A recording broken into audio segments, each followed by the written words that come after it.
Teman-teman yang dirahmati Allah, pernahkah kita merasa hidup ini berjalan tanpa arah, seperti air mengalir tanpa tujuan? Padahal, hidup seharusnya lebih dari sekadar rutinitas. Dalam ceramah kali ini, kita akan membahas satu hal yang bisa mengubah hidup kita menjadi lebih berarti. Bagaimana menjadikan surga sebagai tujuan utama. Kalau kita punya tujuan besar yang diperjuangkan sepenuh hati, hidup kita akan lebih jelas, penuh semangat, dan pastinya takkan terasa sia-sia. Yuk, simak sampai akhir dan temukan bagaimana meraih kehidupan yang lebih bermakna dan inspiratif. Teman-teman yang dirahmati Allah Subhanahu wa Ta'ala, sebelum kita membahas tentang menjadi seorang hamba yang punya tujuan yang jelas dalam hidup atau menetapkan satu keinginan besar, karena kalau kita nggak punya keinginan besar yang kita perjuangkan, yang kita bela-belain, yang kita habis-habisan, yang kita fokus banget kepadanya, berarti kita masih geje, belum jelas. Orang yang udah jelas hidupnya tuh, dia tahu apa yang dia sedang perjuangkan. Orang yang udah jelas hidupnya itu, dia tahu kenapa dia berkorban. Apa yang harus dia korbankan, apa yang harus dia kesampingkan, dan apa yang harus dia bela. Berarti dia tahu betul tujuan dan prinsip hidupnya. Dia punya cita-cita yang jelas, dia punya keinginan besar, yang itu akan dia perjuangkan habis-habisan. Orang kalau misalnya dalam hidupnya bingung harus melakukan apa yang paling penting, berarti belum jelas. Apalagi kalau sampai kita ngerasain hari kita tuh berlalu dengan sia-sia. Ada hari yang kita lewatin, aduh kok hari ini kayaknya biasa-biasa aja ya. Atau kita merasa tidak terlalu bersemangat untuk bangun tidur. Nggak terlalu bersemangat untuk menanti datangnya terbitnya matahari. Nggak terlalu bersemangat untuk mendapatkan hari yang baru dalam hidup kita. Berarti kita belum jelas hidupnya. Jadi hidup seolah-olah mengalir gitu aja tuh. Terhadap apa yang udah lewat, ngerasa biasa-biasa aja, tidak ada makna. Terhadap apa yang belum terjadi, ngerasa gak punya semangat untuk meraih sesuatu. Berarti itu geje banget. Kenapa? Gak jelas kan ya? Nah, kita hari ini pengen belajar. Saya juga termasuk pengen belajar menetapkan satu keinginan terbesar dalam hidup kita, yang membuat kita membela habis-habisan keinginan itu, berkorban untuk keinginan itu, berjuang untuk keinginan itu, melewati berbagai macam rintangan dengan dengan juhdun, dengan semangat yang tinggi demi untuk ngedapetin keinginan itu. Dan coba kita renungkan sebuah kisah yang pernah terjadi di masa para sahabat. Jadi ada 4 orang soleh, ada 4 orang sahabat dan tabi'in lagi nongkrong nih di dalam Masjidil Haram, lagi ngumpul. Jadi ceritanya mereka lagi duduk dalam masjid, 4 orang anak muda. Ini saya sebutin namanya. Yang pertama namanya Mus'ab bin Zubair, anak muda. Yang kedua namanya Urwah bin Zubair, berarti dia adik kakak Mus'ab bin Zubair sama Urwah bin Zubair. Yang ketiga namanya Marwah bin Hakam. Dan yang keempat namanya Abdullah ibnu Umar. Kalau saya kenalnya cuma yang keempat doang nih, Abdullah ibnu Umar. Yang lain ada yang kenal? Nanti Google ya. Jadi ada yang namanya Mus'ab bin Zubair, Urwah bin Zubair, Marwah bin Hakam, dan Abdullah bin Umar. Sebetulnya ini agak terkenal, cuma kita mungkin jarang membaca tentang mereka. Nah, keempat anak muda ini yang umurnya kurang lebih sekitar antara 17 sampai 30 tahun, anak-anak muda ini lagi duduk di dalam Masjidil Haram. Tiba-tiba salah seorang di antara mereka nanya, kamu cita-cita pengen jadi apa? Atau pertanyaannya, keinginan apa yang kamu ingin dapetin dalam hidup ini? Apa sih hal besar yang kamu pengen dapetin dalam hidup ini? Ini lagi pengen memperjelas maksud hidup. Kemudian orang yang pertama namanya Mus'ab bin Zubair bilang, kalau saya keinginan terbesar saya tuh pengen jadi gubernur, pengen ngegantiin Pak Aher, pengen jadi gubernur Irak. Itu keinginan terbesar dia dalam hidup. Itu satu. Ternyata nggak satu dia. Yang kedua, saya pengen nikahin cewek cantik yang namanya Sukainah binti Husain. Itu cewek idaman saya banget, itu gue banget, itu tipe saya banget tuh. Seandainya bisa, walaupun itu agak-agak mustahil, soalnya Sukainah itu terlalu tinggi untuk level saya. Tetapi yang namanya orang pengennya, saya pengen nikahin Sukainah bintu Husain. Dia sebutkan itu di depan Masjidil Haram, di depan Ka'bah, karena menurut dia sesuatu yang kayaknya agak-agak susah nih. Kayak ada seorang anak muda ditanya, kamu pengen apa dalam hidup? Cita-cita terbesar saya dalam hidup pengen nikah sama siapa misalnya di antara artis ya. Yang main talak 3 siapa tuh? Nah itu deh. Pengen nikah sama artis Fulan binti Fulan. Dia nyebutin nama itu dalam keinginan terbesar dia karena dia pikir kayaknya agak-agak mustahil. Nah, kemudian Mus'ab bin Zubair bilang pengen nikah sama Sukainah binti Husain. Terus apa lagi? Udah segitu aja. Enggak, satu lagi kata dia. Apa? Pengen nikah juga sama Aisyah binti Thalhah. Jadi pengen nikah 2 kali. Jadi cita-citanya pengen poligami. Wah, ini bahaya nih. Ini adalah Mus'ab bin Zubair. Kalau bisa ini jangan ya. Cukup 1 aja. Walaupun saya 2. Jadi cita-citanya pengen jadi gubernur Irak sama pengen nikah sama Sukainah sama Aisyah. 2 cewek cantik, idaman dia banget. Oke.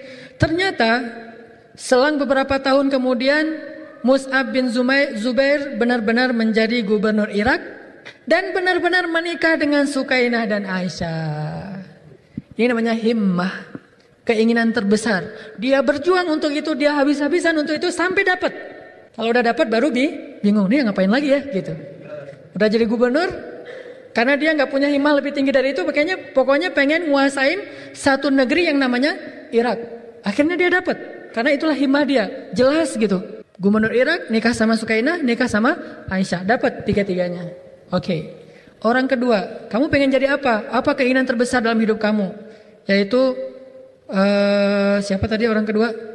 Urwah bin Zubair, adiknya. Urwah bilang gini, saya pengen jadi orang yang paling ngerti agama dan ahli hadis. Nih, lebih jelas lagi nih. Pengen jadi ulama. Saya pengen jadi ahli agama dan ahli hadis, sehingga orang kalau nanya tentang hadis tanya ke saya. Akhirnya terkenallah di antara ulama ahli hadis itu yang bernama Urwah bin Zubair. Benar-benar jadi ahli hadis. Kemana dia pergi pasti itu lagi nyari hadis-hadis kepada orang yang punya hadis. Ketemu dengan imam ini, Syekh ajarkan saya 1 hadis. Lalu dia dengar ada ulama di sana tahu hadis ini, tetapi tidak ada di sini yang tahu hadis tersebut kecuali ulama itu. Di mana dia? Ada di Syam. Dikejar ke Syam. Di Syam ditanya di mana orang yang bernama Fulan bin Fulan. Pokoknya nyari hadis saja sepanjang hidupnya. Kenapa? Itu adalah cita-cita terbesar dia tuh. Itu jelas banget hidupnya. Karena dia tahu betul apa yang sangat dia pengenin. Itu namanya himmah. Sehingga akhirnya dia jadi seorang ahli hadis. Yang ketiga, namanya Marwah bin Hakam. Ditanya, Marwah, kamu keinginan kamu yang paling gede itu apa? Pengen jadi apa? Kemudian akhirnya Marwah bilang, ini lebih tinggi daripada Mus'ab. Saya pengen jadi presiden. Cita-citaku gitu kan ya. Pengen jadi presiden kan gitu dulu ya. Maaf ya kalau belum pernah dengar lagu itu berarti masih muda. Kalau yang tahu lagu itu berarti udah lewat, udah gak muda lagi. Dan saya tahu lagu itu. Nah, Marwah bin Hakam dia bilang, saya pengen jadi khalifah, pengen jadi presiden. Dan gak tanggung-tanggung ternyata di masa Bani Umayyah, salah satu kabilah besar dalam Islam, Bani besar, periode besar dalam Islam itu, ternyata Marwah bin Hakam salah satu di antara khalifah Bani Umayyah, benar-benar jadi presiden. Itu himmah, punya cita-cita yang sangat luar biasa. Ini yang terakhir nih, ini fans saya banget, idola saya banget nih. Ini orang yang paling saya idolain di antara sahabat, salah satunya yaitu Abdullah bin Umar. Kenapa saya idola banget sama dia? 1, dia orangnya lembut. Tetapi walaupun dia lembut, dia seorang sniper, pemanah ulung di zaman sahabat. Udah gitu dia ahli ilmu, udah gitu dia tawadhu, udah gitu dia muda, penampilannya menarik. Itu Abdullah bin Umar tuh salah satu yang saya idolain banget di antara sahabat. Ada nanti Muaz bin Jabal saya ngidolain banget. Kenapa? Janggutnya nggak terlalu tebal. Makanya ada dalil dikit nih, agak kalau janggut saya nggak terlalu panjang. Kenapa Ustaz janggutnya kok nggak terlalu panjang? Muaz bin Jabal. Jadi saya ngidolain banget Muaz bin Jabal, Abdullah bin Umar, Ali bin Abi Thalib, Abdullah bin Abbas. Kalau sahabat-sahabat senior yang paling saya idolain itu adalah Abu Bakar pastinya. Nah, sekarang ditanya kepada Abdullah bin Umar. Ya Abdullah, keinginan terbesar kamu tuh apa? Apa kata dia? Sal, minta apa yang kamu inginin. Sekarang kita ada di depan Ka'bah nih. Apa yang kamu pengenin? Kata dia, saya ingin masuk surga. Dia nggak bilang soal nikah, dia nggak ngomong masalah harta, dia nggak ngomong masalah jadi ulama, dia nggak ngomong masalah jadi khalifah, dia cuma pengen masuk surga. Lalu setelah membacakan kisah-kisah ini, akhirnya para ulama berkesimpulan, di antara semua keinginan-keinginan besar yang disebutkan oleh orang-orang soleh tadi, dan semuanya orang soleh, ada yang pengen jadi gubernur, menikah dengan orang yang dia inginin, ada yang pengen jadi khalifah, ada yang pengen jadi ahli ilmu hadis. Ternyata yang paling tinggi cita-citanya dan paling jelas adalah yang diucapkan oleh Abdullah ibnu Umar, pengen masuk surga. Kenapa demikian? Karena kalau pengen masuk surga, kita boleh jadi apapun di dunia, itu nggak akan mengubah cita-cita kita. Kita bisa jadi apapun, kita bisa ngalamin keadaan apapun, kita bisa dalam situasi apapun, tetapi cita-citanya itu nggak akan pernah berubah. Dan nggak akan pernah selesai sampai akhir hayat kita. Bayangin kalau misalnya orang pengen jadi gubernur, pas sudah jadi gubernur selesai. Dan itu masih ada sisa umur yang panjang yang dia akan melaluinya dengan dengan keadaan gadget itu, nggak jelas. Kan udah dapat yang saya pengenin. Kalau orang pengen nikah dengan orang yang dia cintai, cewek yang paling dia kagum banget atau cowok yang paling dia kagumin, ketika udah dapat jadi gadget kan. Ah nih, apalagi ya kok ngerasa gersang gini? Karena ada batasnya. Ketika pengen jadi presiden, ada batasnya. Pengen jadi orang kaya, ada batasnya. Pengen jadi orang terkenal, ada batasnya. Pengen jadi seorang atlet pro, ada batasnya. Ketika udah lewat usia produktif, pemain bola misalnya, usia 20-an tuh kan masih ngejos banget tuh. Jadi luar biasa. Pas di atas 30, udah mulai agak melendoi dikit tuh. Di atas 35 udah gak kepake. Bahkan gak perlu dibayar pun gak bisa main lagi di klub itu kan ya. Paling-paling jadi pelatih, artinya nggak bisa ada seterusnya sampai akhir hayat. Tapi kalau pengen masuk surga, itu terus berlaku mulai dari sejak dia lahir sampai dia wafat. Dan itu tidak akan pernah berubah, sehingga hidupnya jelas. Dalam situasi apapun, karena peluang masuk surga itu sama bagi siapapun. Kalau peluang jadi orang terkenal kan beda-beda nih. Kalau dulu, kalau pengen jadi artis harus ganteng dulu. Kalau sekarang kan nggak harus ya. Sekarang mah agak terbuka lah peluang sedikit, karena gak ganteng juga bisa jadi artis. Sekarang misalnya kita agak-agak aneh-aneh dikit juga malah lebih cepat jadi artis misalnya. Kalau dulu kan harus keren, harus ganteng, harus bisa acting, harus suaranya bagus. Sekarang suara biasa-biasa aja bisa jadi artis. Makin agak gila-gilaan dikit di Instagram, cepet tuh jadi unstream. Followersnya tuh banyak banget misalnya. Ini artinya ada syarat gitu. Gak semua orang bisa jadi kayak gitu. Jadi orang kaya kalau takdirnya miskin. Bukankah kita tidak bisa mengubah takdir, tetapi kita hanya bisa berikhtiar? Ada orang yang pengen banget jadi orang kaya, tetapi takdirnya miskin. Ada orang pengen banget miskin, tapi takdirnya kaya. Ada nggak yang kayak gitu? Pengen miskin banget, tapi takdirnya kaya. Siapa tuh? Abdurrahman bin Auf. Itu pengen miskin banget, tapi takdirnya kaya. Utsman bin Affan pengen miskin banget, tapi takdirnya kaya. Sa'ad bin Mu'az pengen miskin banget, tapi takdirnya kaya. Banyak loh sahabat-sahabat yang pengen miskin, tapi takdirnya kaya. Aduh, kok saya kaya gini ya? Gitu. Kalau kita, aduh hidup saya kok gini melarat, susah makan. Ini enggak, aduh hidup saya kok berlimpah gini ya, semuanya serba ada. Aduh, jadi takut sombong. Ini Abdurrahman bin Auf nih. Pengen miskin, cuma gimana? Allah, saya mah bukan sombong ya Allah, harta saya banyak. Saya padahal pengennya miskin, tapi Allah sih ngasih saya kekayaan yang berlimpah. Abdurrahman bin Auf itu udah infak, biar habis hartanya. Sekali berjihad itu berapa puluh miliar. Tapi terus saja datang berlipat ganda. Makin dia sedekah, makin nambah. Sesekali dia gak pengen sedekah, ternyata gak boleh, harus sedekah juga. Makin sedekah, makin nambahkan, serba salah tuh. Pengen jadi orang kikir biar miskin, ternyata gak boleh. Pengen jadi orang dermawan, malah makin kaya. Karena janji Allah bagi orang sedekah itu 700 kali lipat. Makin kaya, makin kaya. Ketika Rasulullah wafat, Abdurrahman bin Auf ngasih harta kepada istri-istri Nabi, satu orang berapa? 21 miliar. Itu dihadiahin sama Abdurrahman bin Auf. Aisyah 21 miliar, Ummu Salamah 21 miliar. Masing-masing istri Nabi dikasih 21 miliar, bayangin. Terus ketika dia wafat, kalau dihitung 21 miliar itu adalah 1/4 dari harta Abdurrahman bin Auf, dikali 10, berapa tuh? 210 miliar. Itu baru 1/10 dari harta Abdurrahman bin Auf sebelum dia berdagang ke Syam. Gimana kalau ketika dia pulang bawa dagangan dari Syam, dari Yaman, dari Palestina, Yordania, hartanya tuh gak kehitung jumlahnya. Kalau ada karavan yang datang dari Syam, Aisyah bilang, ya Rasulullah siap-siap. Kenapa? Ada pasukan yang mau menyerang kota Madinah. Lalu ketika Rasulullah udah siap-siap, ternyata kata para sahabat, ya Rasulullah gak jadi perangnya. Kenapa? Ternyata bukan pasukan perang, tetapi karavannya Abdurrahman bin Auf. Saking banyaknya karavan dagangnya Abdurrahman bin Auf, disangka itu adalah pasukan musuh yang mau menyerang kota Madinah. Saking banyaknya. Mau gimana coba? Bukan dia yang pengen kan? Emang takdirnya gitu. Abdurrahman mah gak habis-habisan buat training, jadi bisnis pengusaha sukses, jadi motivator dengan tujuan freedom finansial gitu. Enggak, biar biasa-biasa aja, kerja biasa aja. Paling dagang, orang yang disuruh dagang, dia mah sibuk dengan dakwah, sibuk dengan Rasulullah, pergi ke sana kemari berdakwah, khuruj fisabilillah 3 hari, 40 hari kayak tabligh gitu deh. Dia enggak sibuk dengan berdagang, tapi ya takdirnya kaya. Ada yang miskin pengen kaya. Salah satunya siapa? Sa'labah itu miskin dan harusnya dia terima aja miskinnya. Tapi karena dia nggak terima, cita-cita dia tuh pengen kaya bukan pengen masuk surga. Akhirnya dia datang ke Rasul, ya Rasulullah, doakan saya jadi orang kaya, saya akan banyak bersedekah. Kata Rasulullah, la tutib, kamu nggak akan sanggup jadi orang kaya. Kata dia, sangguplah ya Rasul. Masa jadi orang kaya nggak sanggup? Yang nggak sanggup tuh jadi orang miskin. Ini kata siapa? Sa'labah. Kata dia sanggup jadi orang kaya, yang gak sanggup tuh jadi orang miskin ya Rasul. Saya udah capek lah jadi orang miskin. Saya pengen sekali-kali ya Rasul ngerasain makan enak, tidur enak, kaya. Kata Rasul, yang sedikit dan dapat kamu ridhoi itu lebih baik daripada yang banyak dan kamu tidak mampu bersyukur. Yang sedikit kamu bersabar itu lebih baik daripada banyak kamu tidak mampu bersyukur. Kata dia, enggak ya Rasul, saya siap jadi orang kaya. Kata Rasulullah, ya sudah kalau gitu. Dia nggak dengar nasihat Nabi. Padahal kekayaan itu bukan segalanya dan miskin juga bukan apa-apa. Biasa aja. Mau miskin mau kaya tetap punya peluang masuk surga. Akhirnya Nabi berdoa, ya Allah berikanlah rezeki kepada Sa'labah. Dia pulang dapat doa dari Rasulullah.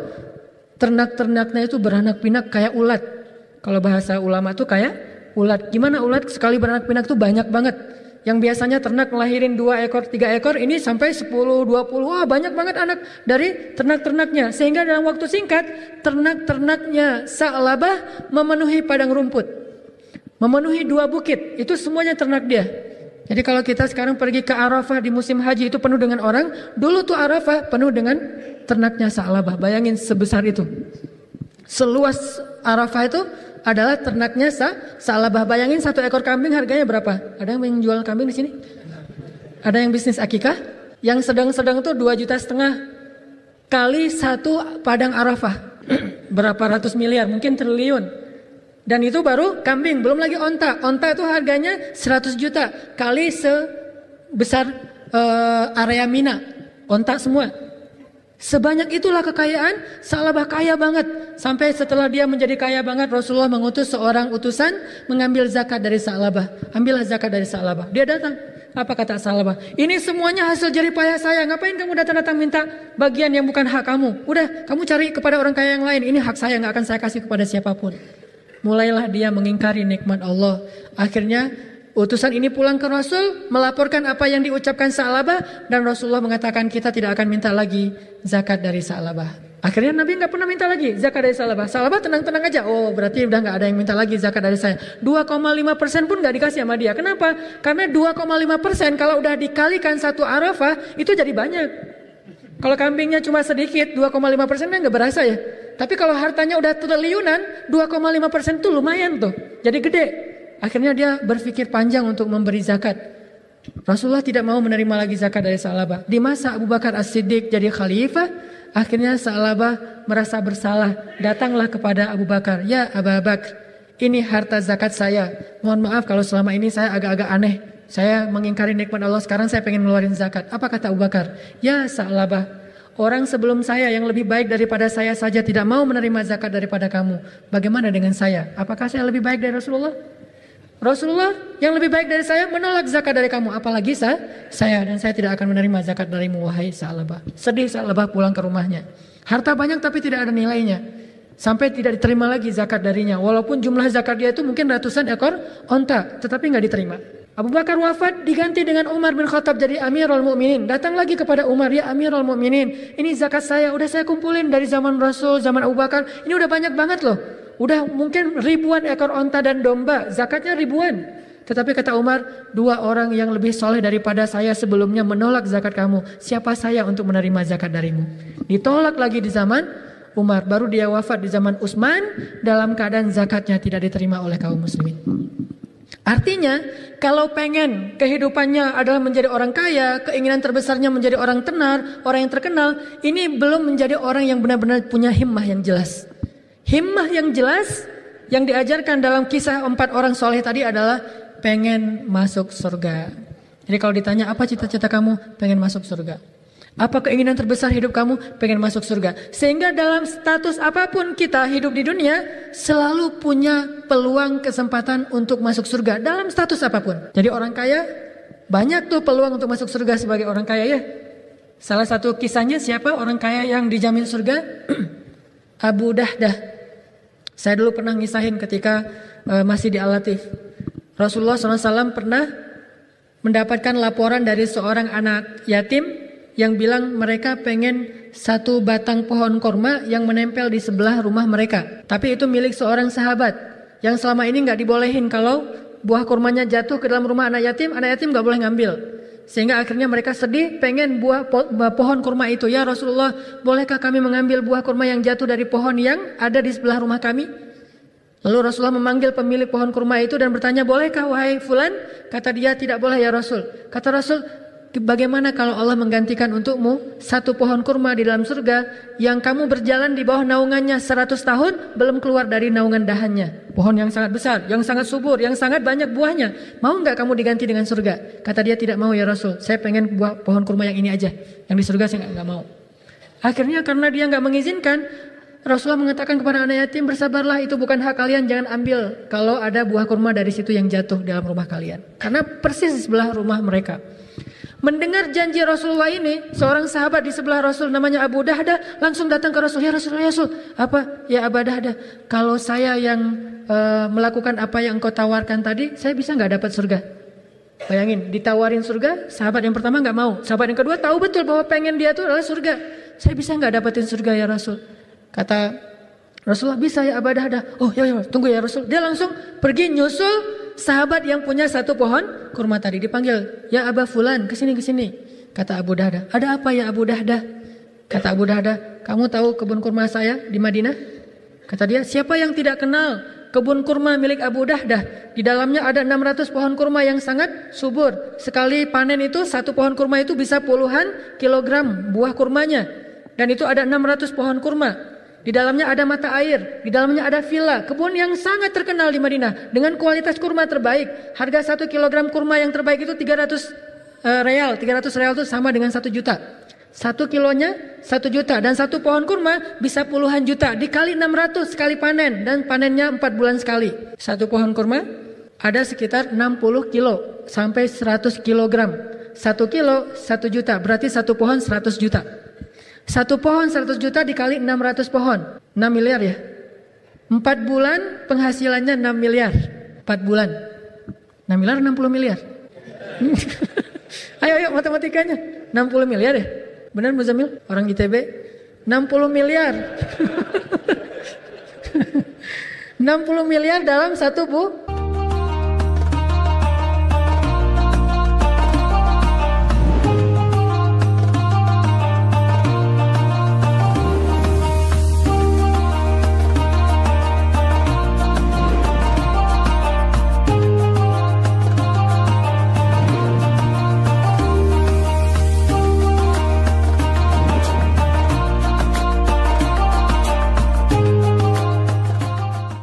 Satu bulan bayangin. 4 bulan itu 60 miliar penghasilannya. Dia tanya, ya Aba Fulan, kamu tahu kebun kurma milik saya? Kata si Fulan, ya Abu Dahdah, siapa yang tidak kenal kebun kurma milik Abu Dahdah yang paling terkenal di kota Madinah? Memangnya kenapa? Mau nggak kamu satu pohon kurma milikmu yang ada di sebelah rumahnya anak yatim ditukar dengan kebun kurma milik saya 600 pohon kurma. Bayangin, ini iman, ini cita-cita tertinggi. Dia akan lakuin apapun demi keinginan terbesar dia. Ini baru namanya nggak geje banget nih hidupnya nih. Abu Dahdah, hah? Dia cubit-cubit gitu, saya mimpi nggak ya? Abu Dahdah tuh beneran gitu. Kata Abu Dahdah, benar, wallahi saya pengen kalau kamu ridho kita tukar. Akhirnya kata dia, oh boleh banget tuh. Tadi ditawarin surga nggak mau, sekarang ditawarin 600 pohon kurma, mau banget, cepat gitu. Mau.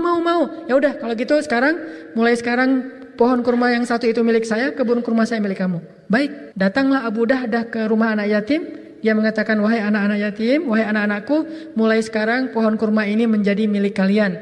Makanlah sepuas kalian dari buah kurma yang jatuh ke dalam rumah kalian dari pohon ini.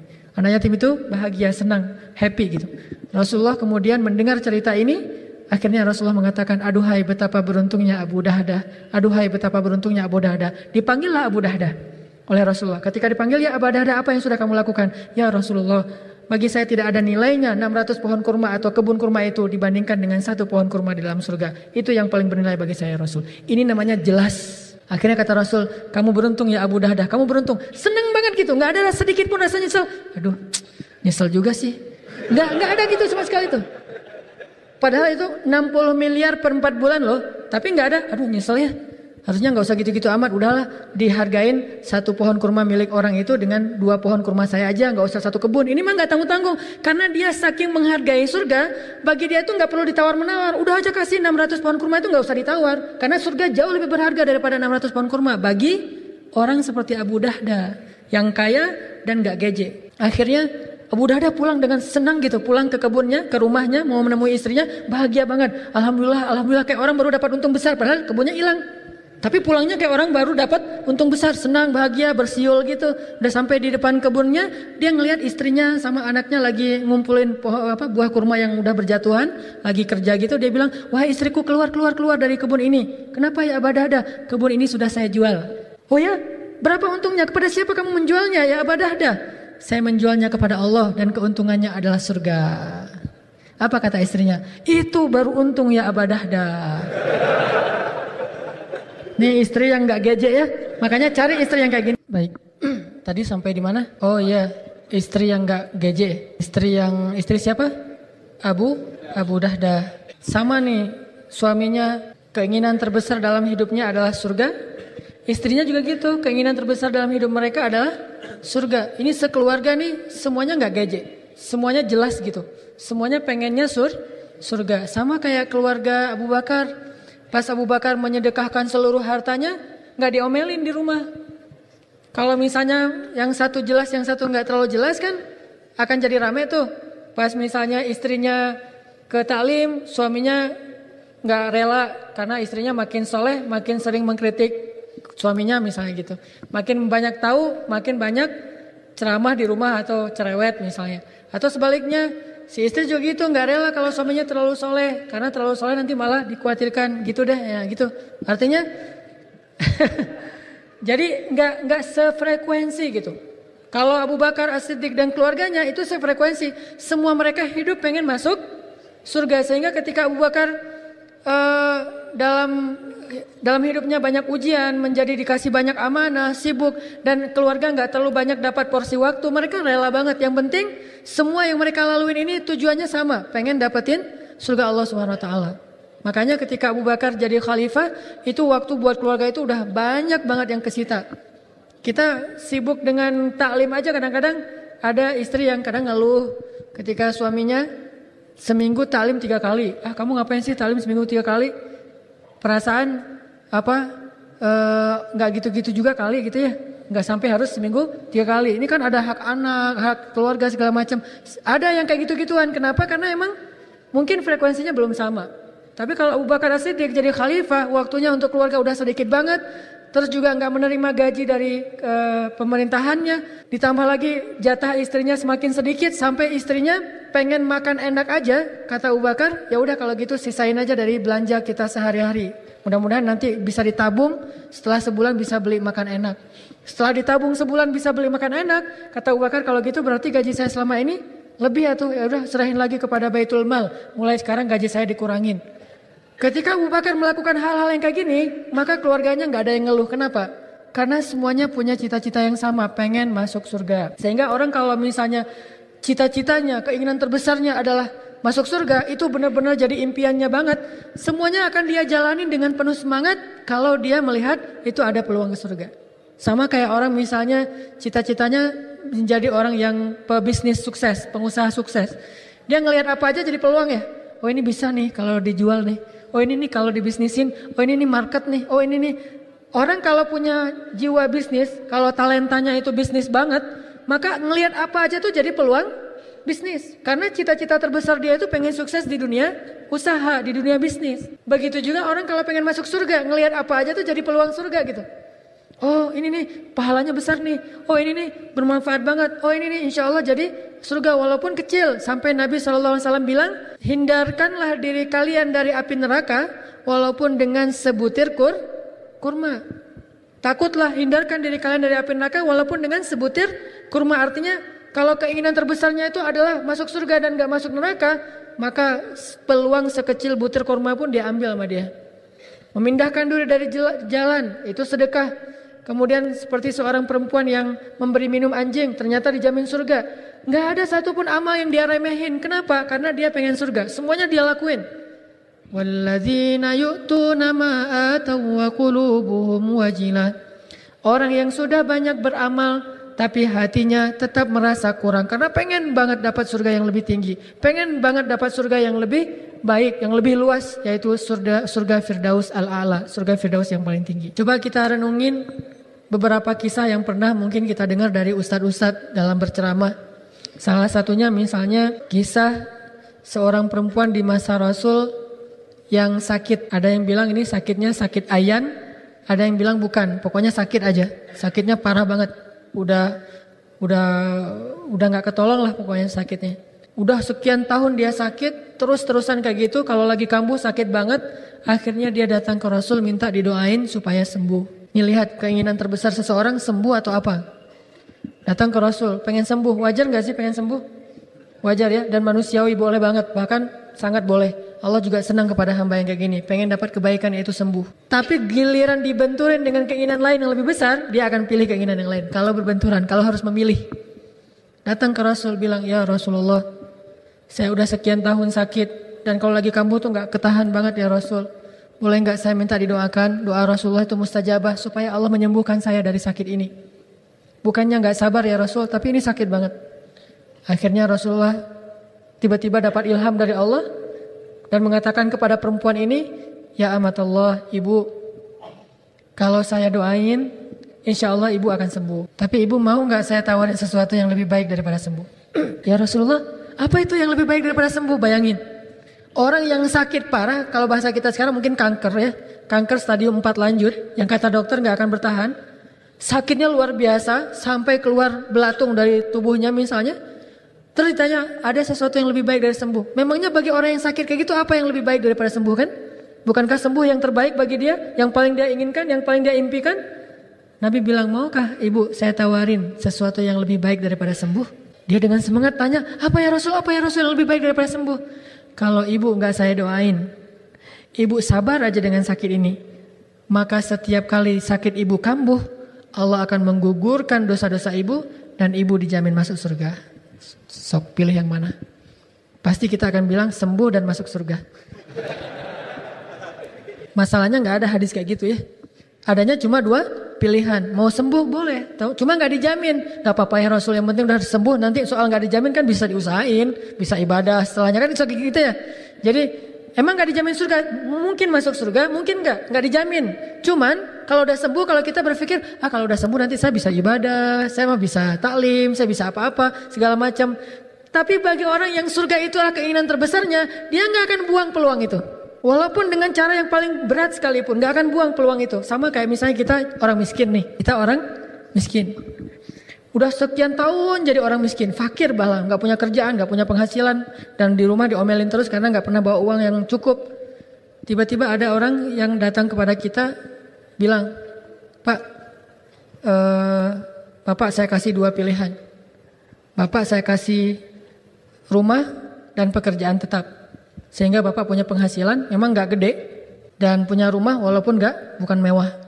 Atau pilihan yang kedua, Bapak sabarin sebentar lagi dengan kemiskinan Bapak. Setahun lagi nanti Bapak saya kasih uang sekian miliar dengan rumah yang di komplek ini, harga rumahnya sekian, penghasilannya sekian, saya kasih. Saya punya investasi di sebuah perusahaan, itu semuanya saya ganti atas nama Bapak.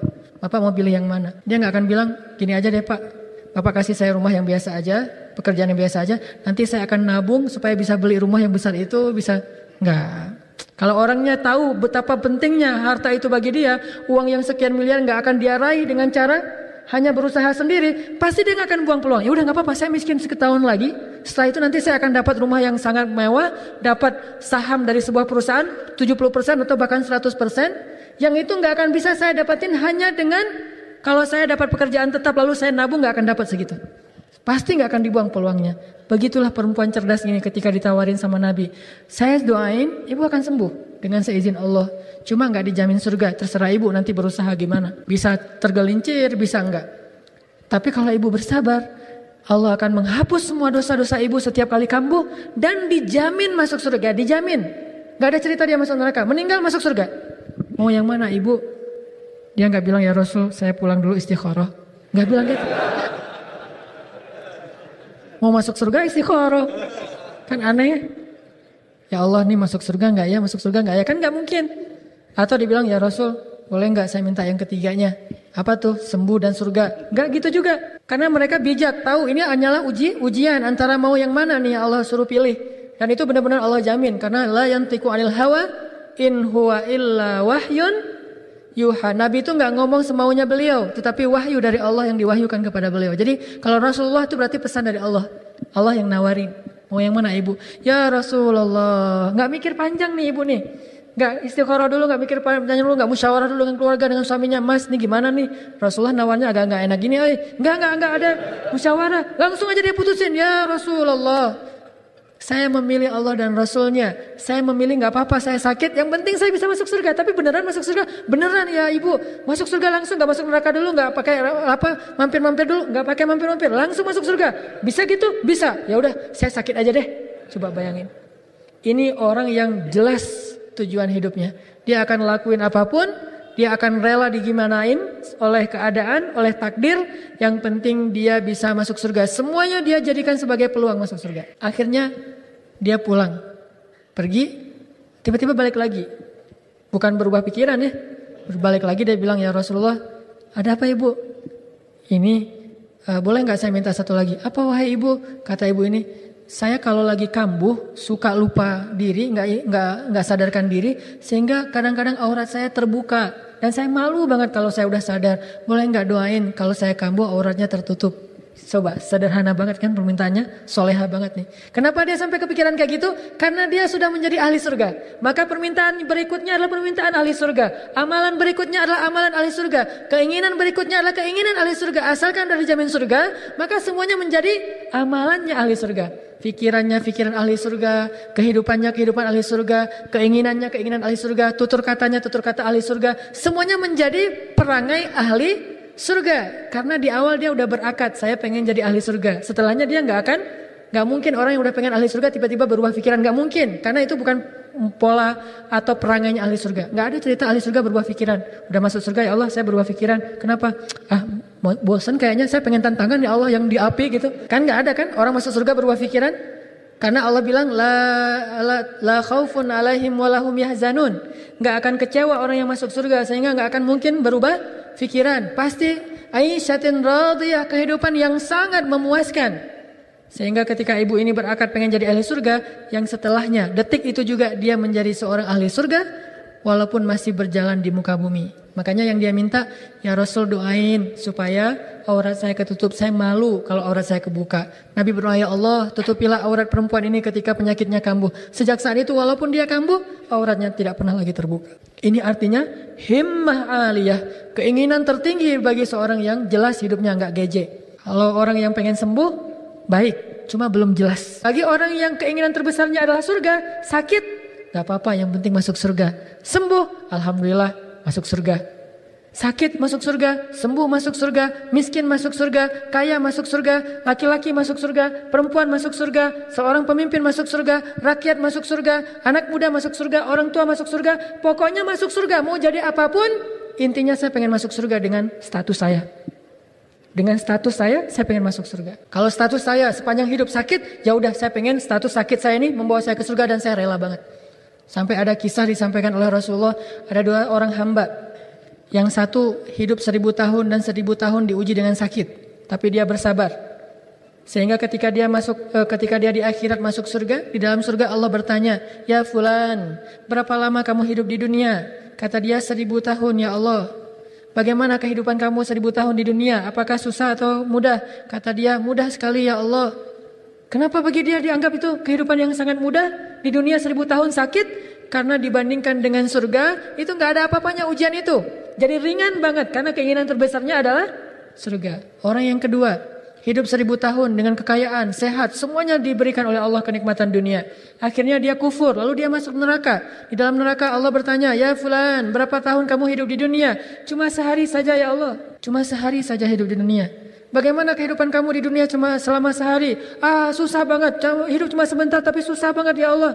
Dia ngeluh semua kehidupan dia di dunia. Kenapa dia anggap susah? Karena gak ada nilainya kenikmatan di dunia kalau udah diberikan akhirat dengan neraka. Makanya keinginan yang terbesar bagi orang yang faham, seperti Abdullah ibnu Umar, minta Sal tu'tah, minta kamu akan diberikan. Maka dia mengatakan, as'alul jannah, saya berharap masuk surga aja deh.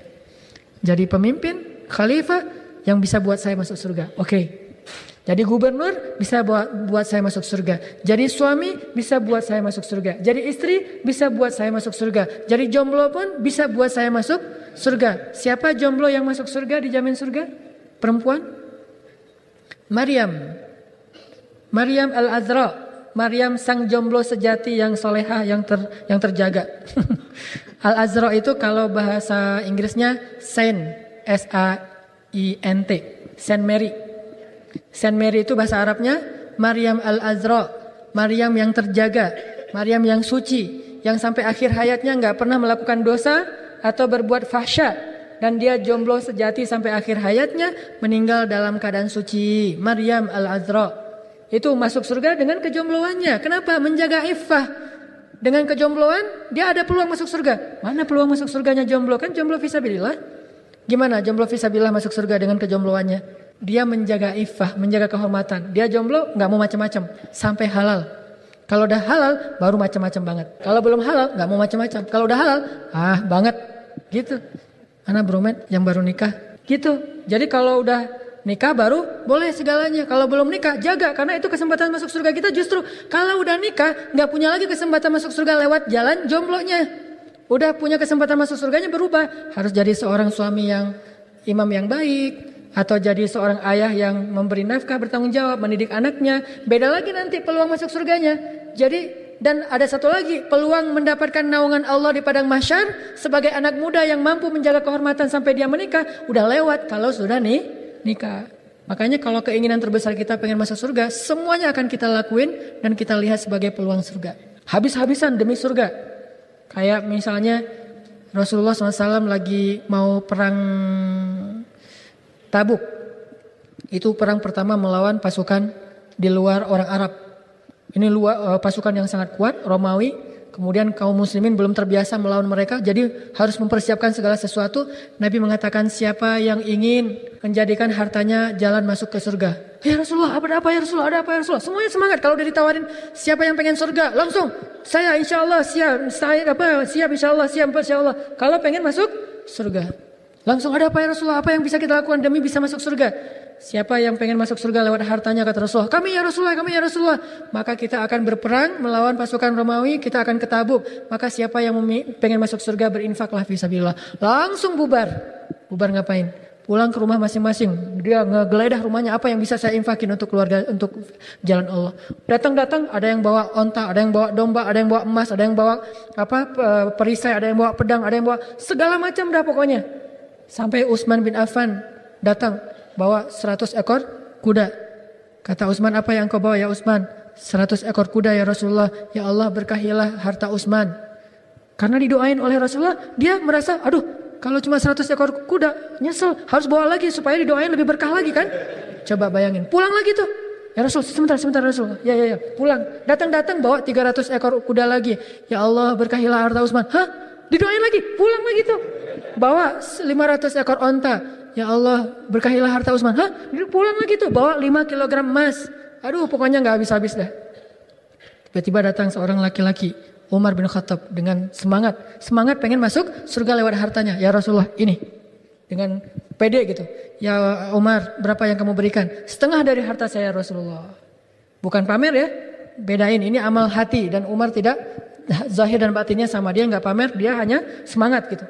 Ini ya Rasulullah. Akhirnya Rasulullah mengatakan, ya Allah, berkahilah harta Umar. Rasulullah tersenyum kepada Umar. Tiba-tiba belakang datanglah Abu Bakar. Hartanya gak banyak-banyak amat. Udah habis soalnya sejak di Mekah juga kan. Orang kaya yang jatuh miskin kan Abu Bakar. Sama kayak Khadijah. Kaya jatuh miskin gara-gara jalan Allah. Datang Abu Bakar bawa hartanya. Gak banyak-banyak amat. Gak kayak Umar. Umar langsung mikir, nih surga saya akan lebih luas daripada Abu Bakar nih. Saya lebih banyak infaknya. Rasulullah tanya, ya Abu Bakar, berapa yang kamu infakkan? Ya Rasulullah, ini seluruh harta saya. Umar kaget. Hah? Seluruh harta? Aduh, kalau gitu mah saya juga gak berani. Umar juga gak bisa kalau seluruh hartanya. Kalau Abu Bakar, ini seluruh harta saya Rasulullah. Gak ada lagi yang tersisa. Ya Abu Bakar, apa yang kamu sisakan untuk keluargamu? Saya tinggalkan Allah dan Rasulnya untuk keluarga saya. Keluarganya siap ditinggalkan Allah dan Rasulnya. Pasti pas sudah Abu Bakar pergi, Istrinya nanya, ya Abu Bakar mau kemana? Ini hartamu saya bawa semuanya. Terus kita ditinggalin apa? Allah dan Rasul. Oh ya Allah dan Rasul, Allah dan Rasul. Itu tuh orang yang pengen masuk surga. Istrinya kayak gitu banget tuh. Allah Rasul, Allah dan Rasul. Dia tahu betul bahwa keinginan terbesarnya adalah surga. Sama kayak seorang suami yang istrinya percaya, pinter memutarkan modal ya. Dia kalau bukan judi sih, dia pergi terus dia usaha dengan modal itu, pulang-pulang jadi lebih kaya misalnya gitu ya. Nah suaminya bilang ke istrinya, mah, nih ada peluang bisnis nih, investasi bagus nih kayaknya menurut ilmu yang papa selama ini pelajarin, pengalaman bisnis, ini nih potensial banget nih mah. Terus papa mau gimana? Ini rumah kita sama mobil sama semua aset kita mau papa gadain untuk modal bisnis. Kalau istrinya orangnya tahu betul bahwa suaminya ini orang yang amanah dan pintar dan selalu tepat apa yang dia prediksiin, maka istrinya akan bilang, oh nggak apa-apa Pak, ntar mama ambil dulu ya di bawah di dalam laci, diambilin sertifikat tanah, BPKB mobil, semuanya diambil dikasih ke suaminya. Kenapa? Satu, keinginan terbesar mereka berdua pengen kaya raya kan, pengen lebih sukses lagi, pengen dapat uang lebih banyak lagi. Yang kedua, istrinya percaya kalau suaminya itu pasti prediksinya benar gitu, ekspektasinya tuh dapat. Kalau dia puterin uang pasti kaya raya. Begitulah istri Abu Bakar As-Siddiq. Ketika Abu Bakar membawa harta, aset-aset mereka, istrinya mengatakan, oh ya nggak apa-apa, karena dia nggak akan ngecewain keluarganya. Pasti akan berbuah surga Abu Bakar dan keluarganya. Habis-habisan tuh mereka kalau pengen dapetin surga. Sama kayak ketika keluarga Yasir. Kan keluarga Yasir itu kan diikat di tengah padang pasir, gak dikasih makan, cuma dikasih minum sedikit, terus dicambuk dengan batu yang besar. Disiksa aja intinya. Disiksa, dikulitin pelan-pelan. Yasir kepalanya dikulitin pelan-pelan, rambutnya sedikit demi sedikit jadi botak Yasir. Sumayyah juga gitu, dilecehkan, auratnya dibuka, ditertawakan. Sumayyah pokoknya digituin banget. Lalu Rasulullah merasa sedih ngelihat keluarga Yasir ini dan datang menghibur mereka dengan mengatakan apa? Sabran ya ala Yasir, fa inna mau'idakumul jannah. Sabarlah wahai keluarga Yasir, bersabarlah dikit lagi. Sesungguhnya janji Allah untuk kalian adalah surga. Ketika Nabi bilang janji Allah untuk kalian surga, wah jadi semangat lagi, jadi sabar lagi. Disiksa oleh Abu Bakar nggak berasa tuh, bahkan oleh Abu Jahal nggak berasa. Sampai Abu Jahal sendiri bingung, ini kenapa orang kayak nggak punya rasa lagi, kayak udah dibius gitu, dicambuk biasa aja nggak berteriak. Kenapa? Fa inna mau'idakumul jannah, janji Allah untuk kalian itu surga. Jadi kuat gitu. Asiyah, siapa? Istri Firaun. Ketika dia disalib di atas pohon kurma, orang lain merasa nggak kuat kalau digituin. Asiyah tersenyum di atas pohon kurma yang disalib, tangannya dan kakinya dipaku coba, tapi tersenyum. Kenapa dia tersenyum? Karena Allah memberikan pemandangan kepada Asiyah, surganya Asiyah seperti apa. Ketika dia ngelihat seperti 3D gitu ya, atau 4D gitu, ngelihat surganya yang benar-benar dia lihat, maka akhirnya dia jadi tersenyum. Ini mah nggak apa-apa, ujian kayak gini disalib juga nggak apa-apa, mau 1000 kali disalib juga nggak apa-apa, yang penting masuk surga. Sampai Nabi bilang apa? Seandainya seseorang tahu gimana surga bagi orang yang syahid di jalan Allah, saya pengen syahid di jalan Allah, lalu hidup lagi, lalu syahid lagi, lalu hidup lagi, lalu syahid lagi. Saking luasnya dan besarnya surga bagi orang yang syahid di jalan Allah. Ini keinginan terbesar mereka. Sampai akhirnya ada juga cerita seorang sahabat yang ini satu-satunya sahabat yang dijamin masuk surga tanpa hisab. Di antara 70.000 orang yang masuk surga tanpa hisab, ada satu yang dijamin di antara sahabat. Namanya siapa? Ukasyah. Ketika Rasulullah bilang, nanti di akhir zaman, di padang mahsyar, ada 70.000 di antara umatku akan masuk surga tanpa hisab, tanpa azab. Begitu bangun kubur langsung masuk surga. Yang lain ngantri dulu dihisab, yang lain pada disidang dulu, ada yang saling hujat-menghujat. Yang ini mah 70.000 orang langsung dari kuburnya ke surga, loncat gitu. Bangun dari kubur langsung surga. Luar biasa, 70.000 orang. Nabi bilang kayak gitu. Akhirnya Ukasyah bilang, ya Rasulullah, doain saya termasuk salah satu di antara mereka. Rasulullah tersenyum, ya Ukasyah, kamu tuh emang termasuk salah satu di antara mereka. Luar biasa ya. Langsung dijamin sejak hidup, dia dijamin masuk surga tanpa hisab. Salah satu dari 70.000 orang. Berarti sisa berapa? 69.999. Satu udah diambil sama Ukasyah. Itu benar-benar diambil. Akhirnya ada sahabat yang kedua bilang, ya Rasul, doain saya juga dong. Apa kata Rasulullah? Kamu telah didahului oleh Ukasyah dan gak dapat. Artinya berusaha lagi, jangan telat. Dan sejak dapat itu, Ukasha jadi semangat. Kenapa? Karena udah jamin masuk surga, dia jadi orang yang ahli surga yang masih berjalan di bumi. Semangat beribadah, semangat membela agama Allah. Oh, luar biasa semangatnya. Sampai akhirnya di akhir hayat Nabi, dia pernah memeluk Nabi dalam keadaan tidak pakai baju nabinya kan ya. Supaya bertemu kulit dia dengan kulit Rasulullah yang mulia. Dan kata Nabi, gak akan dibakar api neraka kulit yang bersentuhan dengan kulitku. Dan seterusnya dan seterusnya. Keinginan sahabat pengen masuk surga itu luar biasa. Sehingga apapun yang mereka alamin gak masalah asalkan mereka bisa masuk surga. Sampai ada sahabat yang dalam peperangan itu udah dibacok berkali-kali, udah kena panah, kena tombak segala macam, tapi dia masih semangat dan tersenyum. Dia bilang, aku mencium aromanya surga, aku mencium harumnya surga. Bagi mereka surga itu luar biasa. Keinginan terbesar mereka, himmah, jelas banget. Sehingga mereka akan lakuin apa aja untuk mendapatkan surga. Makanya jadikanlah surga itu sebagai keinginan terbesar kita. Lalu kita jadi apapun dalam hidup kita, kita baca sebagai peluang masuk surga. Jadi seorang ustaz, gimana jadi ustaz yang bisa masuk surga? Mengajarkan ilmu, memberi nasihat, menyampaikan ayat-ayat Allah. Itu peluang masuk surga seorang ulama.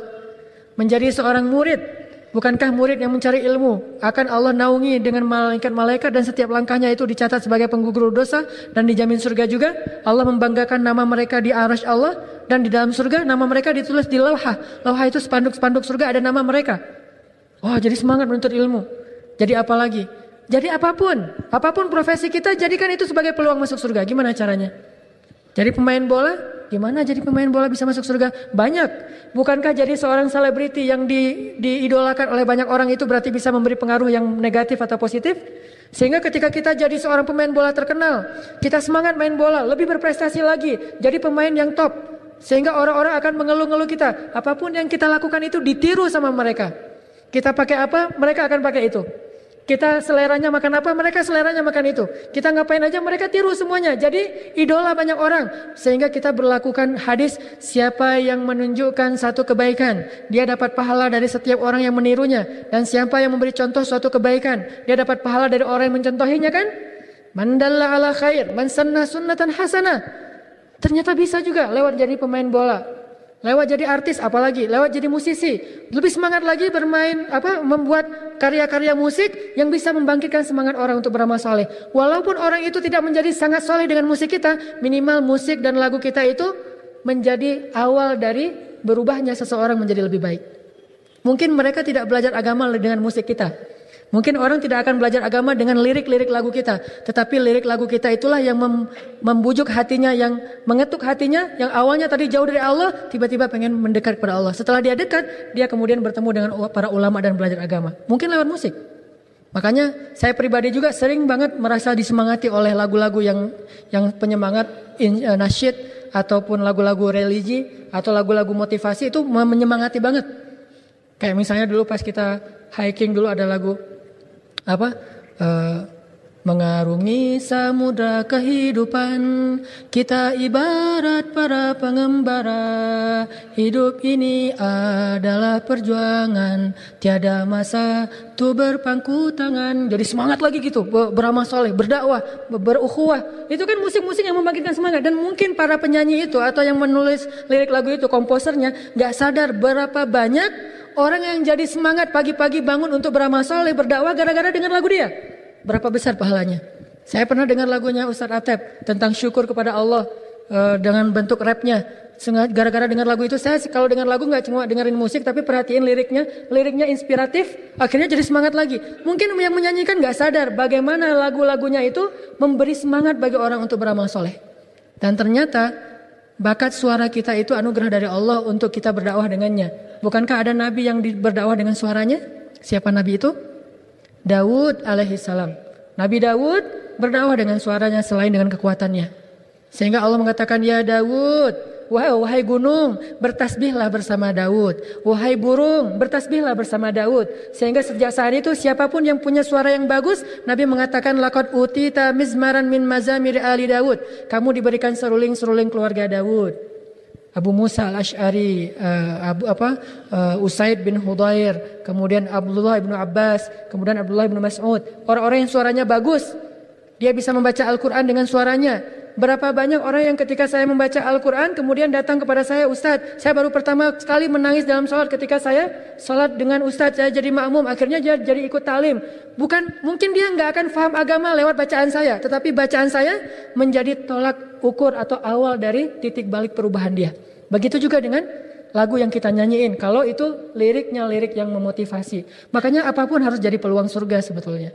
Jadi apapun, pengusaha lebih semangat lagi mempekerjakan orang banyak, jadi kita bisa ngajak orang beramal soleh bareng-bareng, memberi manfaat bagi banyak orang. Apapun, perempuan apalagi tuh, jadi seorang istri yang soleha, jadi seorang ibu yang setiap tetes air susunya itu adalah surga. Ketika dia melahirkan itu jihad, ketika dia sabar di rumahnya itu ribat. Banyak peluang surga itu, banyak banget. Sehingga dalam kitab Riyadhus Shalihin ada satu bab judulnya banyaknya jalan menuju kepada kebaikan.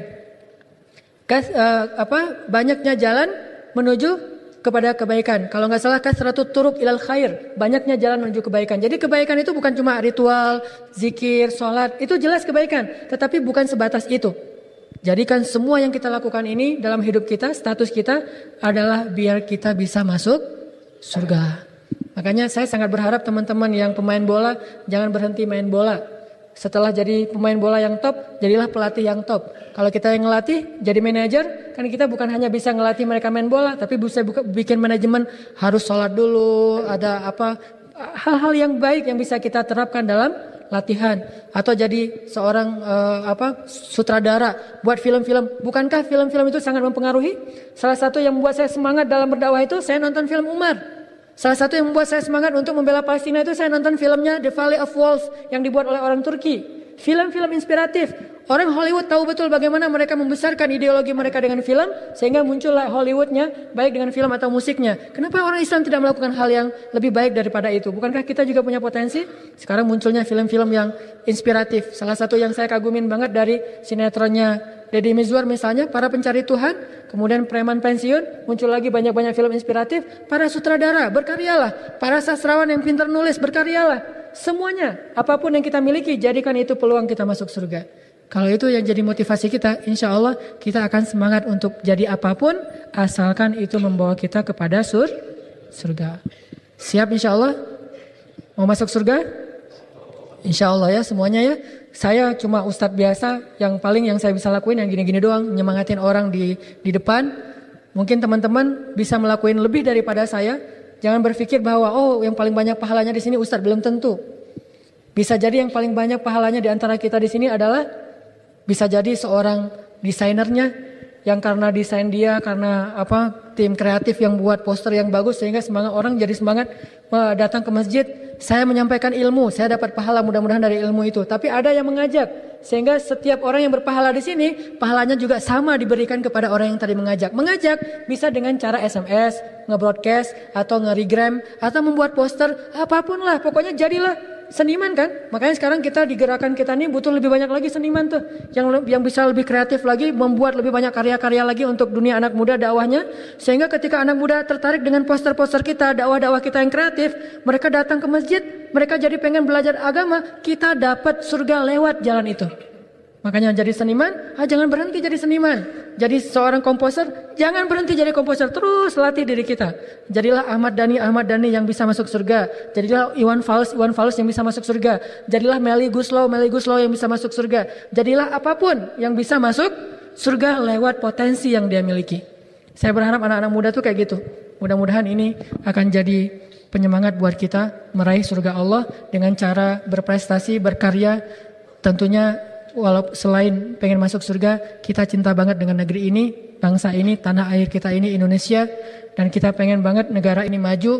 Maju bukan hanya dengan memamerkan yang sifatnya hanya materi, tetapi maju dengan peradabannya, dengan akhlaknya, dengan agamanya, dengan Islamnya. Seperti Islam pernah maju di kota Madinah, di kota Baghdad, di kota Damaskus, di Mesir, dan di Palestina pada masa-masanya yang terdahulu.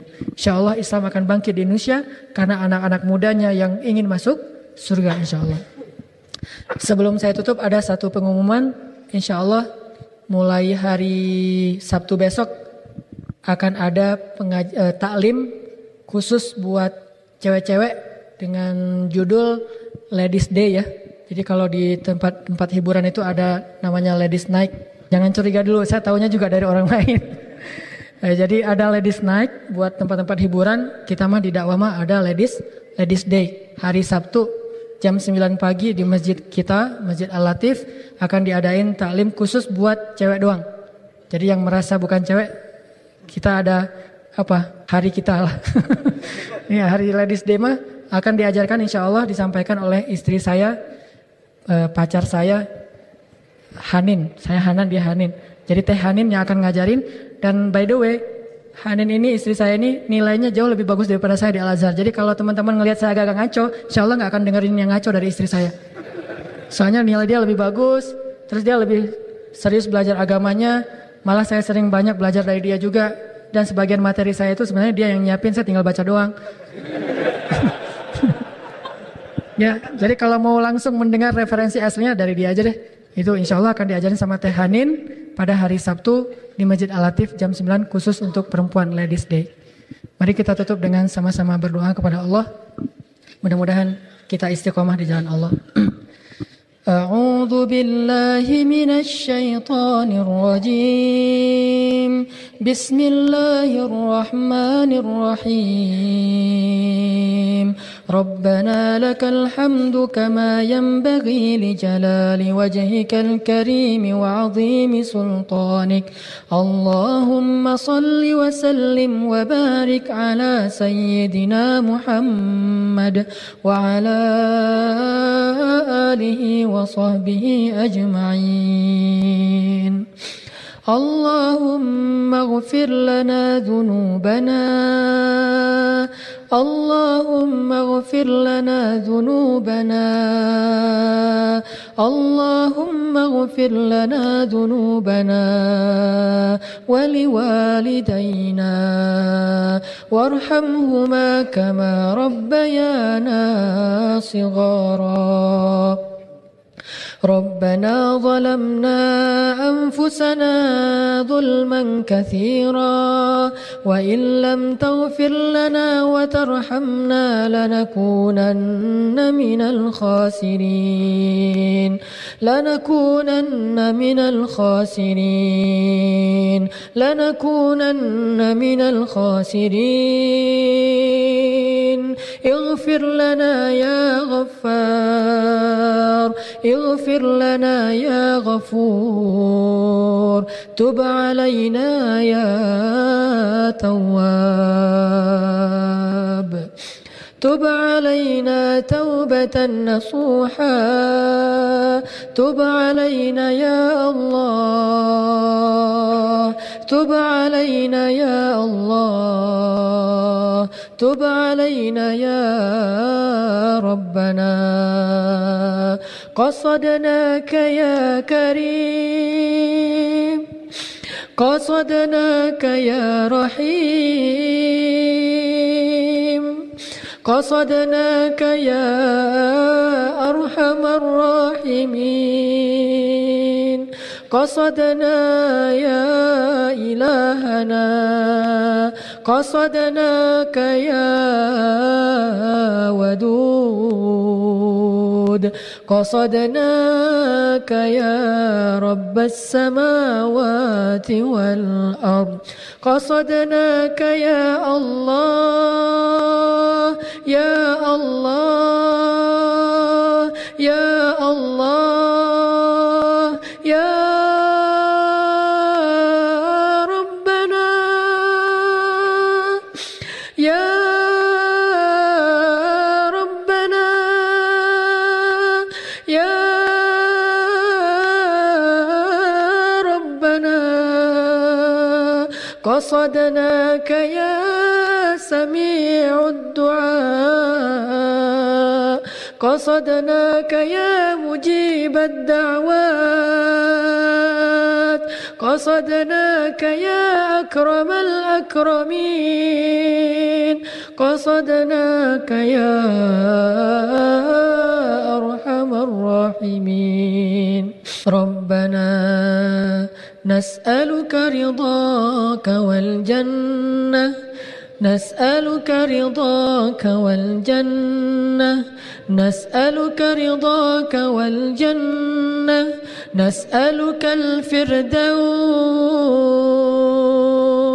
nas'alukal firdaus, nas'aluka murafaqata nabiyyika fil firdaus. Ya Allah, ya Allah, nas'alukal jannah, nas'alukal jannah, na'udzu bika min 'adzabi jahannam,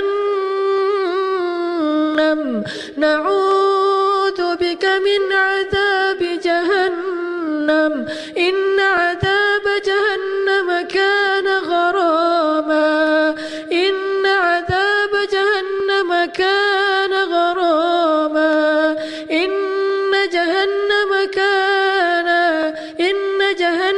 kana gharama. Ya Allah, na'udzu bika min 'adzabi jahannam wa na'udzu bika min 'adzabil qabr. Ya Allah, ya Latif, ya Latif, ya Latif, ya Rauf. Ya Allah, ya Arhamar Rahimin, ampunkanlah dosa-dosa kami ya Allah, dosa yang kami pernah lakukan sepanjang hidup kami ya Allah, yang bahkan kami sendiri tidak sanggup untuk menghitungnya ya Allah. Tetapi kami sadar dan tahu, kami sangat yakin bahwa Engkau maha mengingat setiap dosa itu ya Allah. Kami sangat yakin Engkau telah mencatat dosa-dosa itu dalam buku catatan amal buruk kami ya Allah. Yang jika Engkau tidak menerima taubat dan mengampuni dosa kami, pastilah catatan itu akan dilemparkan ke wajah kami di padang mahsyar nanti ya Allah. Pastilah kitab itu akan dilemparkan di punggung kami ya Allah. Pastilah kami akan dibentak oleh malaikat-malaikat yang keras lagi kasar sambil melemparkan buku catatan itu kepada kami ya Allah. Siapa lagi yang bisa mengampuni dosa-dosa kami ya Allah selain Engkau? Kepada siapa kami akan mengiba dan memohon ampunan dosa jika Engkau tidak mengampuni dosa kami ya Allah? Ayah kami tidak bisa mengampuni dosa kami. Ibu kami tidak bisa mengampuni dosa kami betapapun ibu kami sayang kepada kami ya Allah. Ibu kami tidak bisa menghilangkan catatan-catatan amal buruk kami meskipun dia menebus itu semua dengan dirinya ya Allah. Lalu kalau ibu dan ayah kami saja tidak bisa menolong kami dan menghapus dosa kami, siapa lagi yang bisa kami harapkan selain Engkau ya Allah? Hanya kepada Engkau kami berharap ya Arhamar Rahimin. Hanya kepada pintu-Mu kami datang dan mengiba ya Allah. Hanya di depan pintu rahmat-Mu kami sujud dan memohon kebaikan dari-Mu ya Allah. Qasadnaka ya Rabbana, hanya Engkau yang kami maksud ya Allah. Hanya Engkau yang kami harapkan ya Arhamar Rahimin. Ampunkanlah dosa-dosa kami ya Allah. Kami tidak tahu apakah kami bisa sanggup istiqomah sampai akhir hayat kami dalam keadaan seperti ini ya Allah. Kami tidak tahu apakah hati kami bisa lebih baik setiap harinya sampai akhir hayat kami, atau justru hati itu akan kembali kepada masa lalu yang pernah kami tinggalkan ya Allah. Kami tidak tahu apakah akhir hayat kami akan husnul khatimah atau su'ul khatimah. Kami tidak tahu takdir kami ya Allah. Kami tidak tahu apa yang tertulis di dalam kitab yang Engkau simpan di Lauhul Mahfuz tentang kami ya Allah. Kami tidak tahu apakah di dalam neraka catatan nama kami ditulis ataukah di dalam surga ya Allah. Dan kami sangat takut, pasti kami akan sangat merugi seandainya nama kami dicatat di dalam neraka-Mu dan itu takdir kami ya Allah. Tetapi Engkau maha mengubah takdir. Jika catatan itu tertulis di dalam neraka, maka ubahlah takdir kami, masukkanlah kami ke surga-Mu ya Allah. Walaupun kami tidak layak untuk mendapatkan itu ya Allah. Condongkan hati kami kepada kebaikan ya Allah. Jadikanlah hati kami cinta kepada orang soleh ya Allah. Jadikanlah hati kami terikat dengan rumah-rumah-Mu ya Allah. Jadikanlah hati kami merasa betah duduk di dalam masjid-Mu ya Allah. Jadikanlah hati kami merasa nyaman duduk di dalam majelis-majelis ilmu agama-Mu ya Allah. Jadikanlah hati kami mencintai saudara-saudara kami yang saling mencintai karena Engkau ya Allah. Jadikanlah hati kami senantiasa bersungguh-sungguh dalam kebaikan ya Allah. Jadikanlah hati kami cinta kepada keimanan ya Allah. Dan hiasilah rasa cinta itu di dalam hati kami ya Arhamar Rahimin. Ya Allah, ampunkanlah dosa ibu dan bapak kami ya Allah. Ampunkanlah dosa ibu kami ya Allah. Berikanlah ampunan untuk ibu kami dari setiap tetes ASI yang dia berikan kepada kami ya Allah. Berikanlah ampunan kepada ayah kami dari setiap tetes keringat yang mereka gunakan untuk menafkahi kami ya Allah. Ya Allah, jangan biarkan air mata ibu kami menjadi sia-sia ya Allah.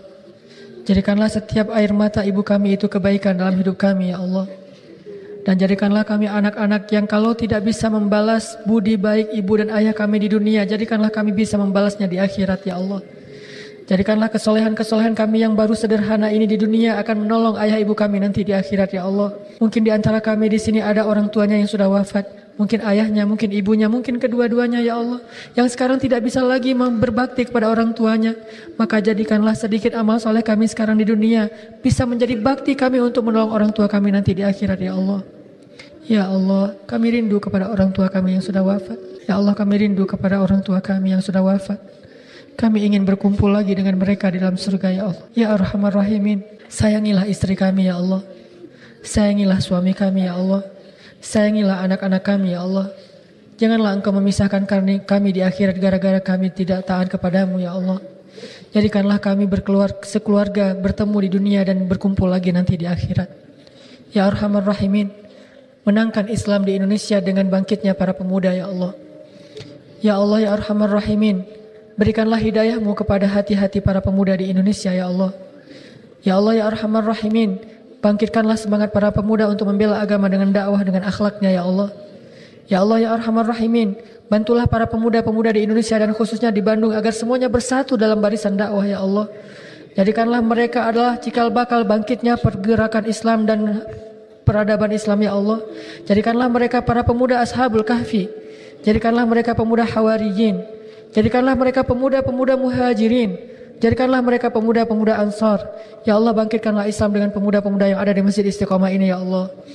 Ya Allah, jadikanlah kami salah satu di antara pembela agama-Mu ya Allah. Kami tahu betapa istimewanya menjadi pembela agama-Mu walaupun kami merasa tidak pantas untuk itu ya Allah. Ya Allah, beri kami kesempatan untuk bisa membela agama-Mu. Beri kami kesempatan untuk menjadi kesatria dalam Islam sebagaimana Engkau telah menjadikan Muhajirin dan Ansar sebagai kesatria dalam Islam. Ya Allah, bangkitkanlah di antara kami Muhammad Al-Fatih. Bangkitkanlah di antara kami Salahuddin yang baru. Bangkitkanlah di antara kami Umar bin Abdul Aziz. Bangkitkanlah di antara kami para rijal yang akan membawa agama ini kepada yang lebih baik. Ya Arhamar Rahimin, berikanlah kepada kami pasangan-pasangan yang menyejukkan hati kami. Anak-anak yang bisa menjadi ketaatan bagi orang tuanya dan menyejukkan pandangan orang tuanya.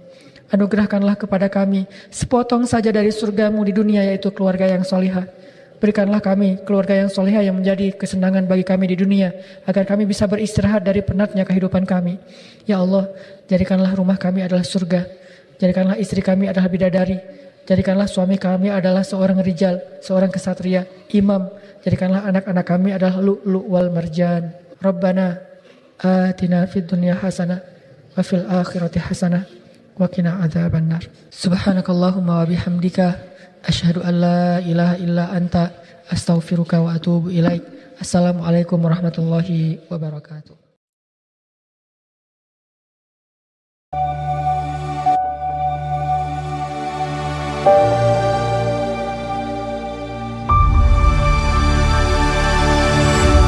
Ceramah ini membahas pentingnya memiliki tujuan hidup yang jelas, khususnya keinginan untuk meraih surga sebagai cita-cita tertinggi. Dikisahkan bahwa para sahabat memiliki berbagai impian besar, seperti menjadi gubernur, ahli hadis, atau bahkan khalifah. Namun yang paling mulia adalah keinginan masuk surga. Dengan menginginkan surga, seseorang akan menjalani hidupnya dengan penuh semangat dan konsistensi, menjadikan setiap kesempatan sebagai peluang menuju kebaikan. Ceramah ini mengajak untuk menjadikan surga sebagai motivasi utama, sehingga setiap peran yang dijalani di dunia menjadi ladang amal untuk mencapai tujuan akhir tersebut.